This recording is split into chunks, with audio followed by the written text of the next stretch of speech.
अस्सलाम वालेकुम। Weather with नज़ीर बमरो में पेश आहे मौसम जो अहवाल। अॼु काफ़ी इलाइक़नि में बरसाति थी चुकी आहे सिंध जे, ऐं हिन वक़्तु सिंध जे केतिरनि ई इलाइक़नि में बरसाति जारी आहे। त अव्हांखे प्रॉपर इलाइक़ा हिन वक़्तु बरसाति जा ॿुधायूं था। हिन वक़्तु राति जा 10:30 थिया आहिनि। जेकॾहिं प्रॉपर इलाइक़नि खे ॾिसिजे त हिन वक़्तु उमरकोट, खिपरो जा इलाइक़ा, नवाबशह साइड, बदीन, मिठी ऐं नंगर पार्कर ऐं इन खां अलावा जातीअ जे साइड ते बि कुझु बरसाति आहे।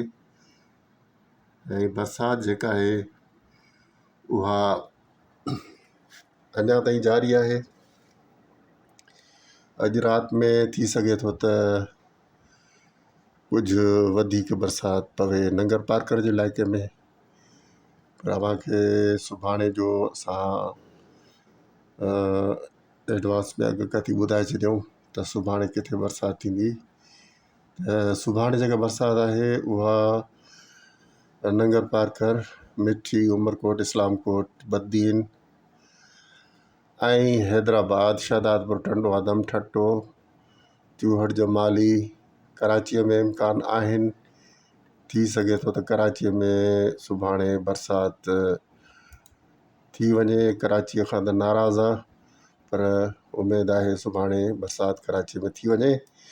ऐं इन खां अलावा जेके ॿिया इलाइक़ा आहिनि उहे आहिनि नवाबशाह, सांगड़, खिपरो, अछड़ो, थर पार्कर जो पूरो इलाइक़ो, ऐं दादू में बि सुभाणे बरसाति थींदी, सेवण में थींदी, मेहड़ ऐं खीरथर रेंज जे इलाइक़नि में, काछे में ख़ासि तौर ते थाणो बुला खान, नूरियाबाद, इन्हनि इलाइक़नि में सुभाणे बरसाति वसंदी।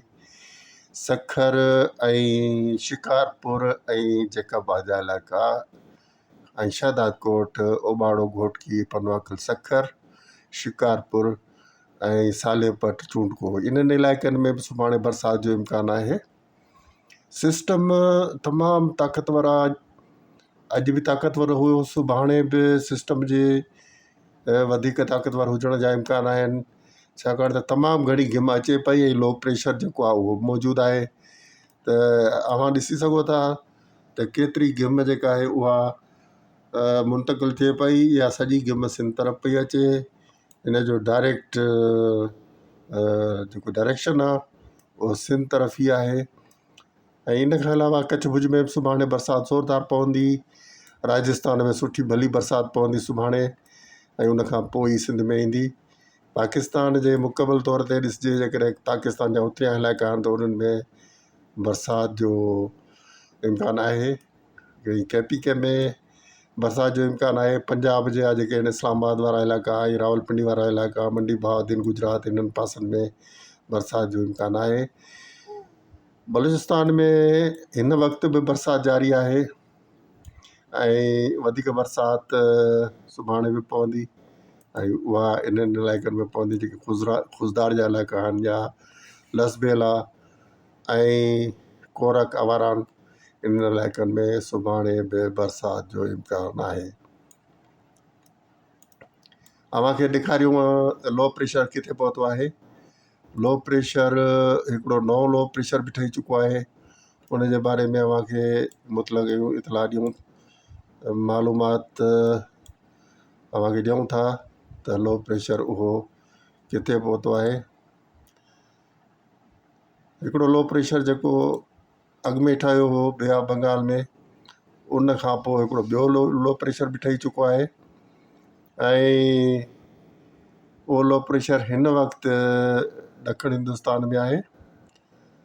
ऐं उन जी उमेदु आहे त उहो बि हिकु हफ़्ते जे दौरान सिंध जे इलाइक़नि ताईं पहुची वेंदो। लो प्रेशर जी पोज़ीशन हीअ आहे, तव्हां ॾिसी सघो था त इन जी मूवमेंट जेका आहे उहा 18 तारीख़ ते लैंडफॉल करे वेंदो ऐं ईअं इहो अॻिते वधंदो वेंदो। सिंध में सुभाणे जेका बरसाति पवंदी उहा अॼु खां वधीक ताक़तवर थी सघे थी। असांजो इम्कानु आहे त असां अॻु में बि इम्कानु ॿुधायो हुयो त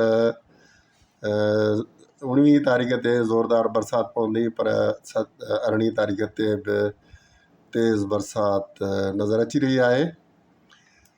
त हीअ अॼोकी जेका अपडेट आहे उहा पूरी थिए थी। असांजे ॿिए सिस्टम ते रिसर्च वर्क हलियो पियो, इन करे असां हीअ डायरेक्ट रिकॉर्डिंग कई। असांजो चैनल सब्सक्राइब कंदा ऐं असांखे ॾींदा इजाज़त। अल्लाह हाफ़िज़।